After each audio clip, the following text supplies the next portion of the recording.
오늘 예배를 통해 하나님께서 우리에게 주시는 말씀 사도행전 23장 10절에서 24절까지 말씀입니다.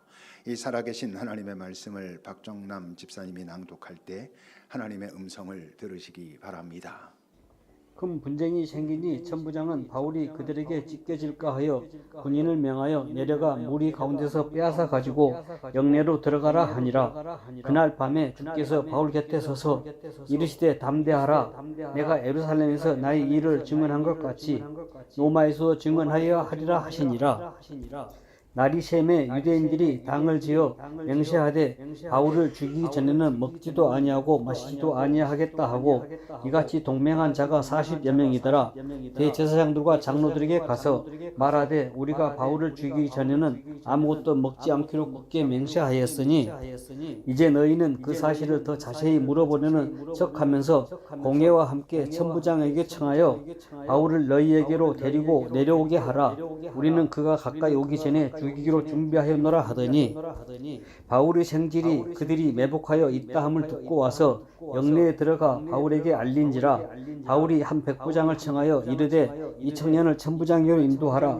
그에게 무슨 할 말이 있다 하니 천부장에게로 데리고 가서 이르되 제수 바울이 나를 불러 이 청년이 당신께 할 말이 있다 하여 데리고 가기를 청하더이다 하매 천부장이 그의 손을 잡고 물러가서 조용히 묻되 내게 할 말이 무엇이냐 대답하되 유대인들이 공부하기를 그들이 바울에 대하여 더 자세한 것을 묻기 위함이라 하고 내일 그를 데리고 공회로 내려오기를 당신께 청하자 하였으니 당신은 그들의 청함을 따르지 마옵소서.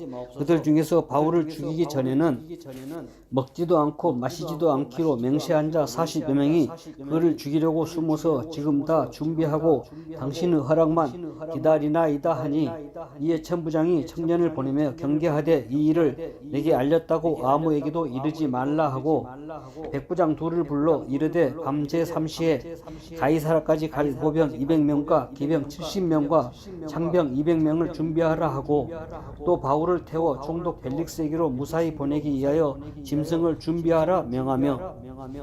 아멘. 하나님의 말씀입니다. 하나님, 우리가 익히 잘 알고 있는 이 성경의 말씀을 오늘 주님께서 새롭게 풀어 우리에게 하시는 음성으로 듣게 하옵소서.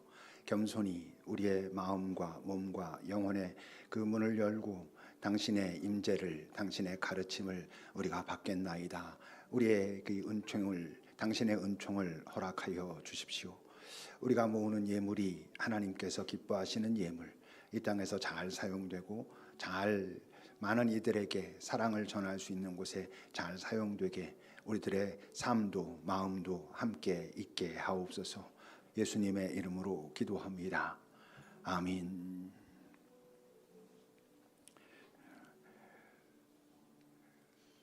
예루살렘에 이제 바울이 들어가고 유대인들과 이런저런 다툼이 벌어지고 유대인들이 바울을 죽이겠다고 막 덤벼들고 소요가 일어나고 그러니 천부장이 가서 그것을 막아서면서 자기가 나름대로 진상을 알아보겠다고 결박하고 채찍질하면서 알아보라고 하는 그 순간 이제 바울이 자기가 로마 시민권자임을 드러내지요.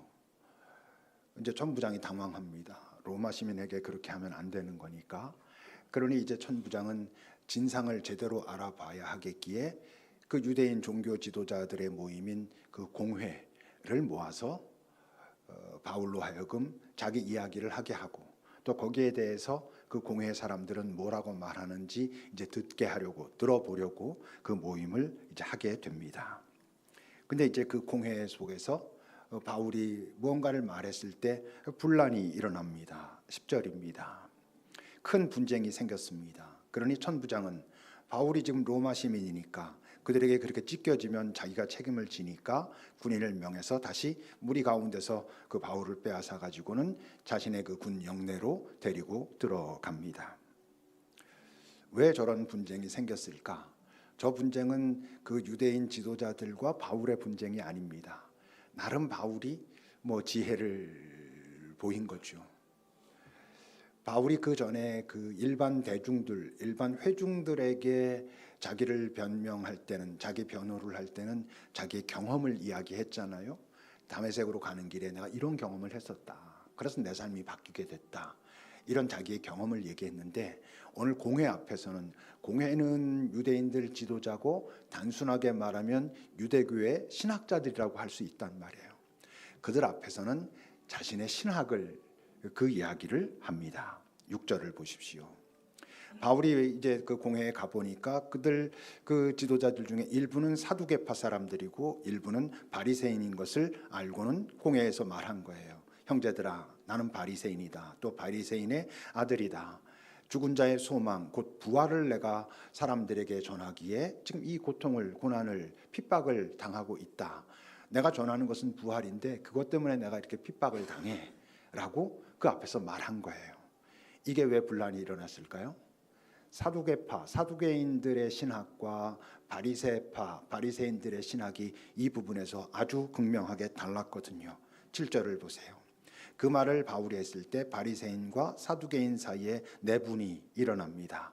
왜냐하면 사두개인은 부활도 없고 천사도 없고 영도 인정하지 않는 신학을 가지고 있었단 말이에요. 근데 바리새파 사람들은 그걸 다 인정하는 신학을 가지고 있었어요. 그럴 이제 어떻게 되겠어요? 바리새파 사람들이 뜻밖에도 바울을 변호하는 것처럼 하는 모습이 나타납니다. 9절을 보십시오. 그렇게 막 떠들 때에 바리새인 편에서 몇 사람이 일어납니다. 우리가 이 사람 보니까 악한 것이 없는데, 다른 말로 하면 이 사람이 하는 말과 지금까지 했던 것에 큰 문제를 발견할 수가 없는데, 만약 이 바울이 지금까지 해왔던 그 모든 가르침과 그 모든 행위가 우리가 알고 있는 그 영과 그리고 천사들이 알려줘가지고 그렇게 하라 해서 한 거라면 문제가 없는 거잖아. 이렇게 말하고 있는 거예요. 언뜻 뭐 바울을 지지하는 것 같지만 사실 자신들의 의도는 바울을 이용하는 것이죠. 나름 바울이 오랜 기간 동안 이 사역을 감당해 오면서 큰 영향력이 있었다는 걸 아니까. 근데 그가 지금 자신들의 신학과 같은 이야기를 하니까 바울을 이용해서 거봐, 우리 신학이 맞아 라고 이제 말하고 싶은 의도가 있었던 것이죠. 근데 문제는 뭐냐 하면 지금 이 바리새인들이 뭐 부활도 인정하고 영도 인정하고 천사도 인정한다고 했는데 이들이 그런 것에 대해서 가지고 있는 정의, 인식은 바울이 말한 실제로는 예수님의 것이죠. 예수님의 인식과는 달랐다고 하는 데 있어요. 요한복음 3장에 보면 왜 니고데모라고 하는 유대인 지도자가 밤에 예수님을 찾아와서 묻잖아요. 당신 지금 행하고 있는 이 모든 것들이 도대체 무엇입니까? 라고 물었을 때 예수님이 거듭남에 대해서도 얘기하고 생명에 대해서 영에 대해서 얘기하지만 그는 그걸 다 이해하지 못하고 고민하며 돌아가거든요. 근데 그 니고데모가 바리새인들의 지도자 정도 되는 사람이었어요. 그러니까 바리새인들이 가지고 있었던 그 개념하고 예수님의, 그래서 바울이 전하고 있는 개념하고는 달랐단 말이죠. 비슷하다고도 말할 수 있는데 근데 이상한 게 있어요. 뭐냐 하면 예수님이 이 땅에 계실 때 예수님을 가장 핍박하고 예수님에 대해서 공격적이었던 사람들이 바리새파 사람들이거든요. 이제 그런 거 보면 정확하지 않은데 그것을 진리라고 고집하고 확신하고 그렇게 되면 아예 그것을 모르는 것보다 훨씬 더 위험할 수 있다고 하는 거죠. 사실 우리가 이제 진리라고 말할 때, 진리의 핵심 하나님에 대해서라고 말할 때 다 아는 것은, 다 알지 못하는 건 괜찮아요.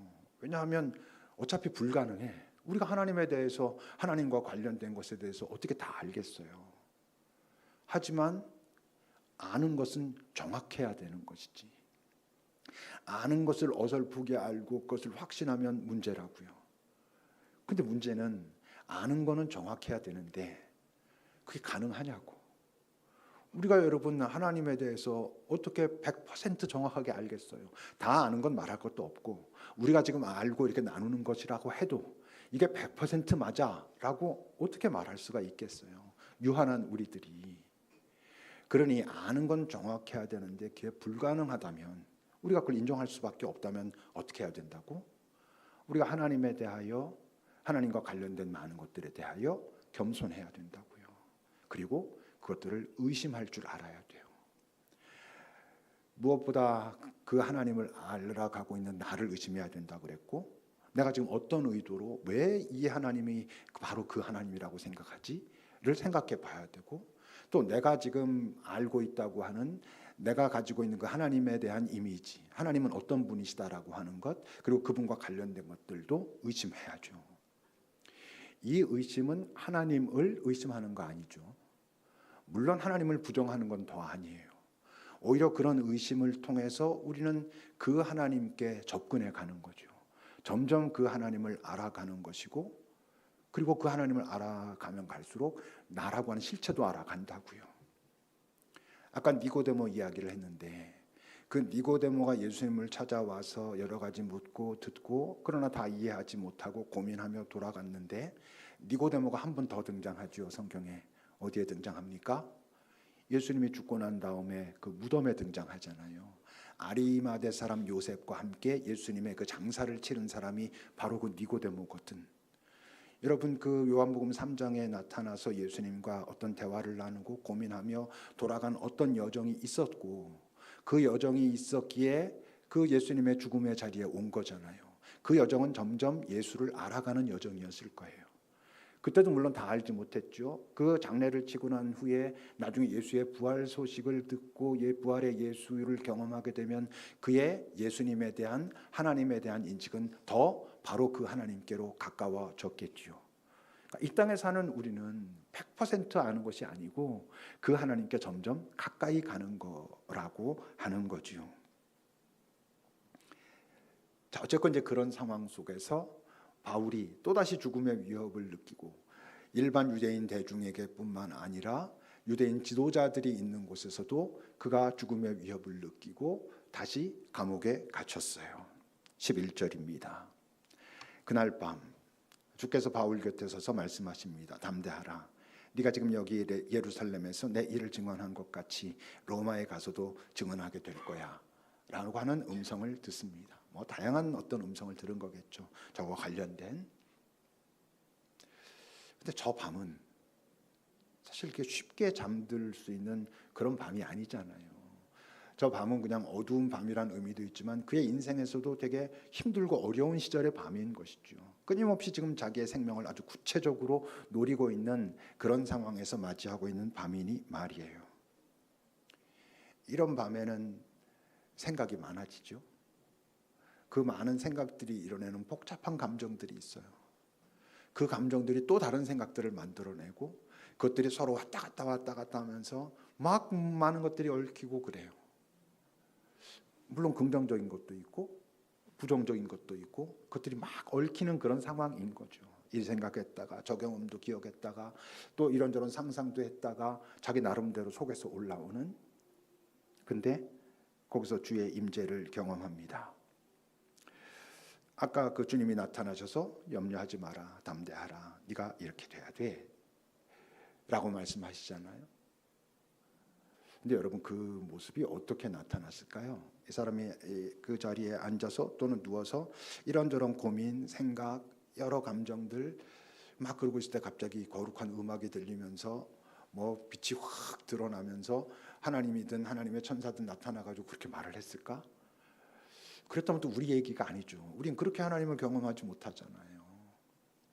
그러니까 이 장면은 무엇을 의미하냐 하면 바울이 그런 복잡한 속에서 주님을 불렀고 주님을 찾았고 그 앞으로 나아가기를 애썼고 그랬다는 걸 의미해요. 그건 또 뭘 의미해요?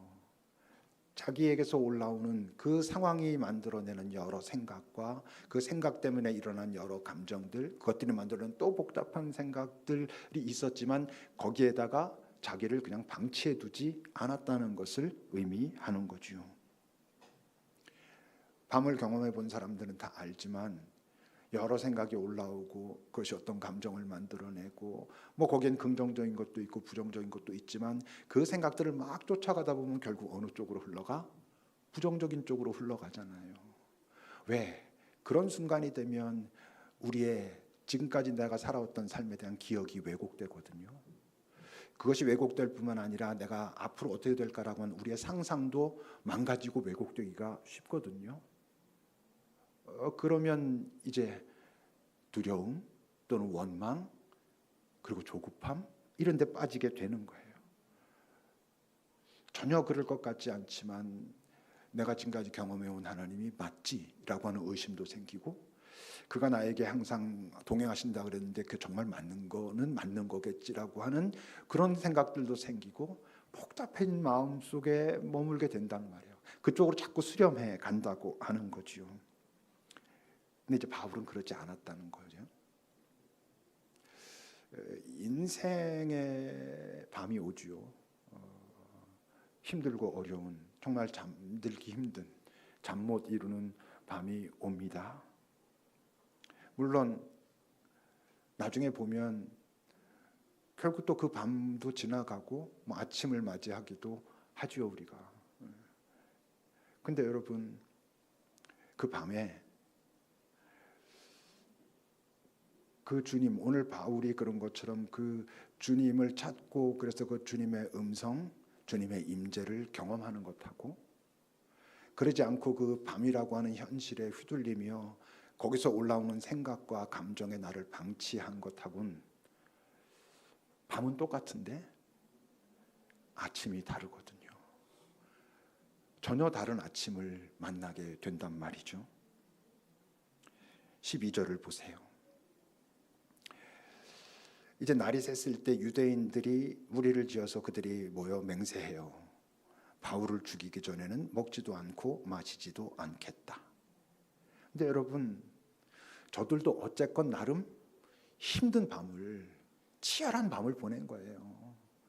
그 바울에 대해서 여러 가지를 나누면서 분노하고 원통해하고, 어떤 부분 화가 나고 정의를 세워야 된다고 생각하고, 그런 치열한 밤을 보낸 거죠.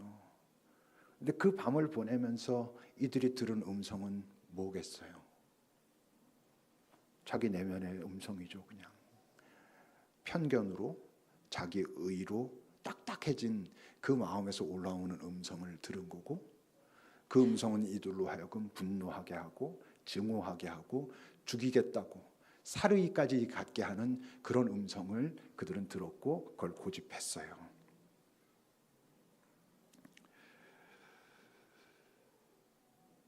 그 분노와 증오심이 올라오면 사람들은요, 그거를 공유할 사람들을 찾습니다. 그 말을 들어주고, 그리고 거기에 공감할 사람을 찾게 돼 있어요. 그리고 자기의 그런 마음, 그런 막 이런 것들을 나누었을 때 그걸 공감해주고, 더군다나 나랑 비슷한 느낌을 가지고 있다면 더 유대감도 느끼는 거죠. 그건 어떻게 돼요? 더 증폭됩니다. 그래서 13절은 이렇게 말하는 거예요. 그렇게 동맹한 자가 40여 명이었어요. 각자 그런 마음을 공유하고 공감하고, 그리고는 더 힘을 합쳐가지고 우리가 그렇다면 이걸 해결하자라고 지금 하고 있는 거예요. 우리도 다 인생의 밤을 경험하죠. 한 번도 나는 밤이 없었어 이런 사람이 뭐 있겠어요? 다 그런 경험을 하죠. 근데 아마 돌이켜 보면 그 인생의 깊은 밤, 잠들기 어려운 밤에 오늘 바울이 한 것처럼 하지 못했던 사람들이 훨씬 더 많을 겁니다. 뭐 그 밤을 지낼 때 우리가 막 편견과 자기 의와 나만 오라 말을 고집해서가 아니라, 그 밤이 너무 힘들어서, 너무 아파서, 때로는 너무 외롭고 나만 그런 것 같고 억울하고 너무 슬프고, 그래서 누군가는 아예 그때는 주님을 몰라서 그랬을 수도 있고, 주님을 알았다 할지라도 그 순간 그 마음을 정말 내려놓기 위하여 애쓰며 주님 앞으로 나아가, 주님 이 내 마음을 어찌하오리까 라고 나가는 많은 능력이 없어서, 많은 사람들이 오늘 바울이 한 것처럼 그렇게 하고, 그래서 주의 음성을 듣고 그러지 못했을 수 있어요. 어쩌겠어요, 우리가 그런 걸. 뭐 점점 나아질 수 있지만, 근데 이제 문제는 뭐냐면, 그때 내가 분명히 연약하고 아니면 주님을 잘 몰랐고 알았어도 그럴 만한 에너지가 없었고 그럴 수 있지. 근데 문제는 지금도 그 밤에 나는 뭐야? 그 밤에 내가 가졌던 내 생각, 내 감정, 그것들이 얽혀가지고 만들어낸 또 여러 가지 것들, 여전히 그 밤에 나에 머물러 있다면,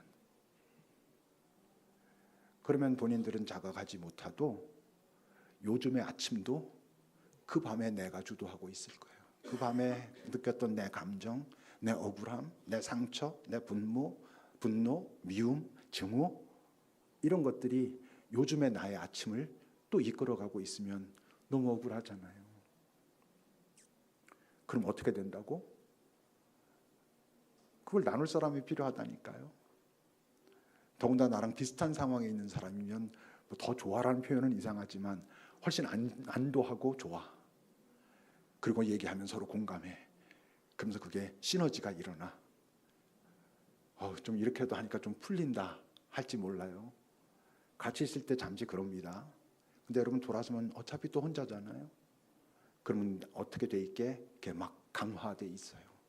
그래서 더 분노하고 있고 내 분노가 옳다라고 믿게 되고 더 미워해야 되고 더 악착같이 그래야 된다라고 그렇게 많은 사람들이 흘러갑니다.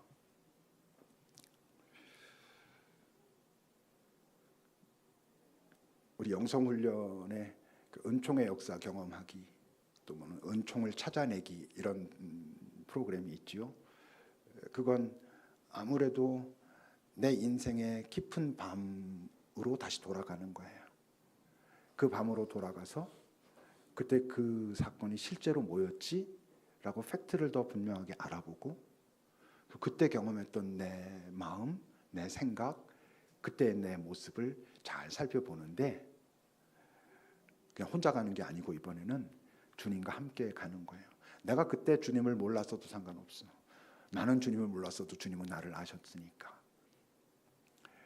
그때 주님은 어떤 마음이셨는지, 나를 보고 어떻게 안타까워하셨는지, 나를 보고 어떻게 긍휼히 여기셨는지, 나를 어떻게 위로하고 싶으셨는지, 나에게 어떤 음성을 들려주고 싶으셨는지를 주님과 함께 잘 살피면서 지금 그 밤이 나로 하여금 지금 떠오르게 하고, 그래서 함께 가자 하시는 주님의 의미가, 의도가, 마음은 무엇입니까를 듣는 거죠. 그걸 들으면 그 밤이 달라지나? 밤은 똑같아요. 팩트니까. 그런 사건이 있었던 거니까. 그 밤은 똑같은데 그 전에 내가 나 홀로 거기서 나의 생각과 나의 감정에 번복으로 있을 때와 달리 거기서 내가 주님의 음성을 들을 수 있다면 그 밤이라고 하는 팩트 자체는 그대로인데 다른 아침을 만날 수 있는 것이죠. 지금까지 그 예전의 그 밤, 그 내 생각과 마음에 얽힌 요즘도 그와 관련된 아침에서 이젠 다른 아침, 주님께서 나를 아시고 나를 위로하시고 나와 함께 하자 하시는 대로부터 새롭게 시작하는 아침을 맞이할 수 있는 거죠. 그래서 여러분, 밤은 잘 해결하면서 가야 돼요. 우리가 기억 이야기할 때도 했지만 밤을 해결하지 않으면 나는 의식하지 못하는 사이에 그 밤의 내 감정과 내 생각들, 내 기억들이 지금의 나를 이끌어가고 있을 수 있거든요. 이제 근데 오늘 이제 반전이 일어나지요. 16절입니다. 바울의 생질이 이제 그들이 매복하여 있다고 하는 것을 들어요. 40명 넘는 이들이 그렇게 이제 동맹을 맺고 제사장과 장로들에게 가서 지금 저 천부장과 그 군대 영내에 지금 보호하고 있는 바울을 이 공회 쪽으로 불러내십시오. 뭔가 좀 더 얘기할 게 있다고, 알아볼 게 있다고. 그러면 데리고 내려오면 그 중간에 우리가 알아서 처리하겠습니다. 우리가 알아서 죽이겠습니다. 이런 거예요. 근데 그 얘기를 바울의 조카가 들은 거예요. 듣고는 바울에게 가서 말하고, 바울이 이제 백부장한테 얘를 갖다가 천부장에게 안내해라. 안내해서 가서 말하고 그 상황을 다 얘기하고, 그래서 어떻게 됩니까? 22절부터 보면 천부장이 이제 그 청년에게 얘기를 다 듣곤 보내면서 아무에게도 말하지 말라라고 하고, 백부장을 불러서 이제 밤 3시, 그러니까 9시죠, 저녁. 가이사랴가 총독이 있는 곳이거든요. 지금 예루살렘에는 천부장이 지금 지키고 있고 총독의 숙소는 가이사랴에 있었어요. 그 해안가에 있는. 그러니까 거기로 이제 바울을 보내려는 거예요. 의도가 있죠. 천부장도 로마 시민이니까 내가 이렇게 보호합니다라고 나중에 편지도 써서 그렇게 보내요. 근데 보병 200, 기병 70, 창병 200. 그러면 470명이면 동맹한 자 40명이니까 그 10배도 넘는 사람들이 바울을 지키고 그냥 가는 것도 아니고 바울을 태워서 그 총독에게 보내기 위해서 짐승도 주고 말일 수도 있고 뭐 하여튼 뭐일 수도 있지만 저런 반전이 이제 일어나죠. 저 일은 바울의 조카가 그들이 그런 이야기를 제사장에 가서 하고 우리가 죽이겠다 하는 얘기를 그 조카가 듣고 그리고 천부장에게 전하고 저렇게 해서 가이사랴에 있는 총독에게 무사히 이제 보내고 이거는 우연인가요?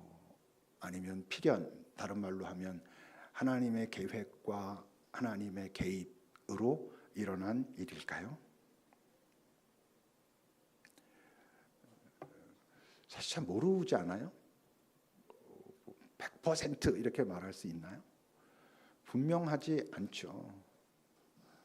분명하지 않을 땐 전 여러분들이 그냥 믿고 싶은 대로 믿어도 된다고 생각해요. 이건 하나님이 개입하신 거야. 오케이.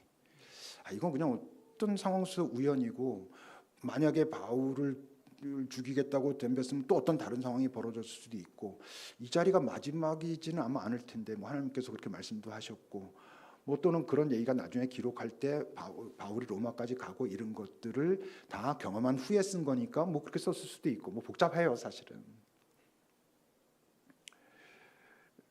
근데 그거는 불분명하지만 그것이 우연이냐 필연적으로 하나님이 개입하셨고 그래서 벌어진 일이냐와 관계없이 아주 분명한 게 있어요. 그건 뭐냐 하면 그 아침에 바울이 그 모든 상황을 듣고 알고 그리고 그 가이사랴로 가잖아요. 이제 밤에. 그리고 난 후에 그 아침에 바울은 하나님께 감사했을 거라는 거예요. 진심으로. 그 감사는 단순히 내가 생명을 보존할 수 있게 되었습니다. 할렐루야의 감사가 아니고 그걸 훨씬 뛰어넘어서 하나님과 그 결과를 공유하는 내가 아직 이 땅에 살아있게 되었다라고 하는 그 결과를 하나님과 공유하는 그 공유는 당연히 뭐랑 관계가 있겠어요? 바울의 순종과 관계가 있죠. 예수님의 음성을 하나님의 음성을 들었잖아요. 네가 로마에 가서도 이 복음을 전해야 될 거다. 그러니 그 감사는 뭐랑 닿으냐 하면 이제 로마로 갈 준비를 하는 거죠. 계획을 세우는 거죠. 그래서 가이사랴에 가가지고 총독과 그 분봉왕이 왔을 때 또 바울이 자기 얘기를 하면서 내가 로마 황제에게 항소하겠다, 상소하겠다, 거기 가서 재판 받겠다 그래요. 총독이 뭐라 그러죠? 이 사람이 로마 황제에 가서 재판 받겠다고 안 했으면 여기서 그냥 풀려날 수 있었는데 제가 왜 항소했지? 그런 얘기를 합니다. 근데 바울은 지금 이런 여정을 통해 가지고 하나님과 잘 하나 되고 그 일을 내가 감당하겠다라고 결정하고 간 거예요. 근데 나중에 이제 바울이 로마에 갔다가 뭐 이런 과정을 거치면서 그 목배임을 당해서 죽거든요. 이탈리아에 가면 세 개의 샘 성당이라는 데가 있어요. 거기는 바울이 참수당할 때 그 목이 3번이 튀었는데 그 목이 3번 튄 그 자리마다 샘물이 솟아났다는 전설이 있는 그런 이제 성당이 있어요. 그럼 그거는 뭘까?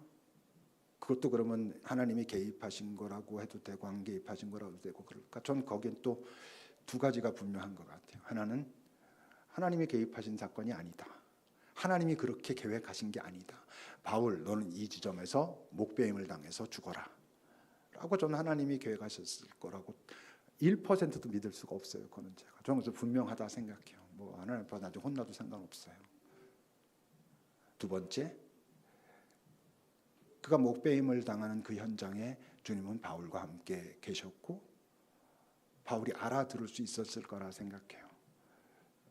네가 참 수고했다 이 땅에서. 너의 그 모든 것들이 너무 귀했고 그리고 너는 여전히 안전한 거 알지? 그러니까 두려워하지 마라. 오늘 밤에 하나님 나타나셔가지고 담대하라 그랬던 것처럼 담대하라. 괜찮아. 넌 네가 할 걸 다 했고 나와 함께 영원의 땅에 있을 거야. 라고 하는 음성을 들었을 것이 저는 분명하다 생각해요. 그러니까 이런 말씀을 들으면서 제 뭐 굳이 경험을 얘기하면 저는 제게 좋은 일이 있으면 그냥 감사합니다. 여기서 그냥이란 굳이 이게 하나님께서 구체적으로 3번으로 갈 걸 2번으로 바꾸셔가지고 이렇게 했다. 오 할렐루야와 관계없이 이게 우연인가 필연인가와 관계없이 하나님이 구체적으로 어떤 행동을 하셨는가 안 했는가와 관계없이 내게 좋으면 뭐 사실 이미 오랫동안 그분이 나와 함께 해 주셨던 걸 알고 나에게 그런 용기를 주셨고 어떤 마음을 주셨고 한 그것만으로도 이미 충분히 하나님께 감사하고 그리고 결과를 하나님과 잘 공유하려고 애씁니다. 다만 자랑하진 않아요. 제게 좋은 일을 하나님께서 이렇게 하셨다 이렇게. 왜냐하면 제게 좋은 일이 누군가에게는 아픔이고 슬픔이고 상처일 수도 있잖아요. 이 세상은 그렇거든요. 그러니까 내게 좋은 일이 있을 때 저는 내게 좋은 일 때문에 아파할 사람들이 있을 수 있다는 걸 의식하고 그들을 배려해야 된다고 생각해요. 내게 좋은 일을 굳이 숨기고 좋은 걸 위축시킨다는 뜻이 아니에요. 그것을 힘들고 아파할 사람들이 얼마든지 있을 수 있으니까 그래서 저는 별로 간증을 좋아하지 않아요. 이래 하나님께서 오셔가지고 이런 일이 벌어졌습니다. 이런 걸 별로 좋아하지 않는 건 사실 이 땅의 많은 간증이 많은 사람들을 더 위축시키고 더 아파하고 원망이라긴 그렇지만 그 놀라운 하나님의 역사에 대한 간증을 들으면서 하나님과 멀어지고 이런 사람들도 있을 수 있으니까 힘들고 슬플 땐 그건 제가 뭐 경험적으로 알아요. 나와 함께 하시면서 나를 위로하고 내 손을 붙들고 잘 버텨보자. 나와 똑같이 아파하시고 그런 하나님. 어떻게 생각해보면 목사니까 저렇게 말하지 이렇게 생각할 수도 있고 누군가는 목사인데 저렇게 말한다고 이럴 수도 있어요. 아니 하나님이 당연히 개입하시고 이렇게 해서 하나님이 역사하시고 이렇게 말해야지 잘 모르겠다고 말하는 게 맞나? 이럴 수도 있고 무조건 좀 하나님께 이렇게 좀 너무 저자세인 것처럼 보일 수도 있고 뭐 이럴 수 있다 생각해요. 근데 어쨌건 저는 그 하나님과 관계를 맺으면서 그 하나님과 잘 기뻐하고요. 잘 슬퍼하고 내가 연약해서 하나님 앞에 부끄러울 때 그 부끄러움 들고 피하지 않고 그분 앞에 나가서 있는 그대로 죄송함을 고백하고 그런 시간들을 통해 저는 분명히 전보다 이 세상의 실체를 좀 더 알겠고 내가 부족하지만 참 소중한 존재라는 것도 알겠고 그러는 만큼 내 주변에 있는 사람들도 참 귀하구나 하나하나라는 걸 점점 더 잘 알아가는 것 같아요. 그러면서 이런 시간이 갈수록 소망은 조금씩 더 분명해지는 듯하고 무엇보다 까불 수 없다는 걸 점점 알겠어요. 그걸 뭐 겸손이라는 단어로 표현할 수도 있지만 어쨌건 하나님 앞에서 이 세상 앞에서 나라고 하는 존재 앞에서 사람들 앞에서 까불면 안 되겠구나라는 걸 점점 알아가고 있어요. 물론 요즘 만나는 하나님이 그래요. 시간이 간 다음에 지금과 또 달라진 어떤 하나님을 좀 만날 수도 있다고 생각하고 그럼 받아들일 거예요. 뭐를 가지고 확인해가면서 그래서 내가 하나님을 더 잘 사랑하게 되었나? 더 하나님 앞에서 잘 기뻐하고 더 잘 슬퍼할 줄 알고 그리고 나 있는 그대로 주님 앞에 나아갈 줄 알고 세상의 실체를 더 알겠고 사람들이 더 소중하게 보이고 내가 살아있는 한 이 땅에서 내가 소중한 존재구나가 더 분명해진다면 그래서 나를 더 겸손하게 만든다면 지금과 다른 하나님을 기꺼이 저는 뭐 받아들일 수밖에 없다고 생각하고 그렇게 살아요. 원하지는 않지만 어쩌면 내 인생에 아직도 남아있는 밤이 있다면 그 밤을 지나면서 더 그럴 가능성도 있을 것 같아요. 말한 것처럼 우리 인생에는 피할 수 없는 밤이 옵니다. 내가 원하지 않아도 도망가고 싶어도 도망갈 수 없는 밤이 오지요. 그건 우리가 피할 수 없어요. 근데 그 밤은 피할 수 없지만 그 밤을 지낸 후에 아침은 선택할 수 있어요.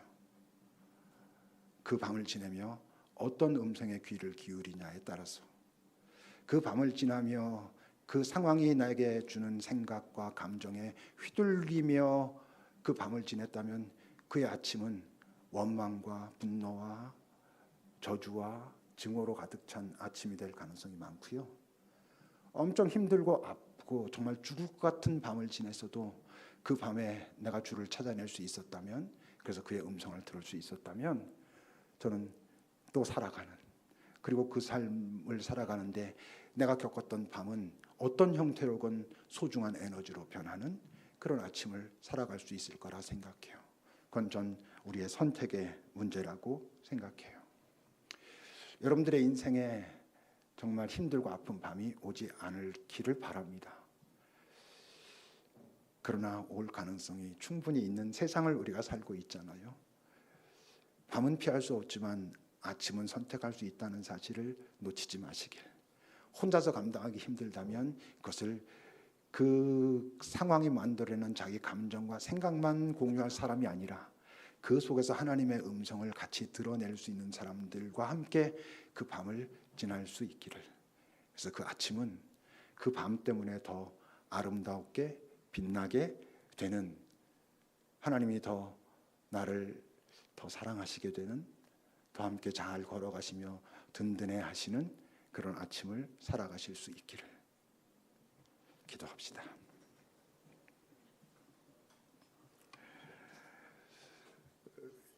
여러분들이 요즘 이렇게 삶을 살아갈 때 여러분들은 정말 어떤 에너지, 어떤 아침을 살고 계시는지요? 혹시 여러분들은 의식하지 못하지만 여러분들이 지나오며 살았던 삶에 가장 힘들고 아프고 억울했던 그 밤의 여러분들의 생각과 감정이 오늘의 여러분들의 삶을, 그 아침을 그냥 주도하게 하고 있지는 않은지, 여러분 다른 아침, 새로운 아침을 우리가 살 수 있다는 것을 기억하고 주님 앞에 주님 나를 도우소서라고 잠시 머무릅시다.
하나님으로부터 떨어져 나온 이 세상, 하나님으로부터 이 세상. 그러니 아무리 원하고 잘 살고 싶어도 결국 어떤 순간 밤을 피할 수 없는 이 세상, 그 세상을 살며 밤이 내게 원하는 그 모습을 그대로 수용하지 않을 길을, 그 밤에 오히려 악착같이 하나님을 찾고 주의 음성을 들으므로 그 밤이 나로 하여금 더 귀한 아침을 맞이하게 하는 것으로 바꿔내는 우리들이 되기를.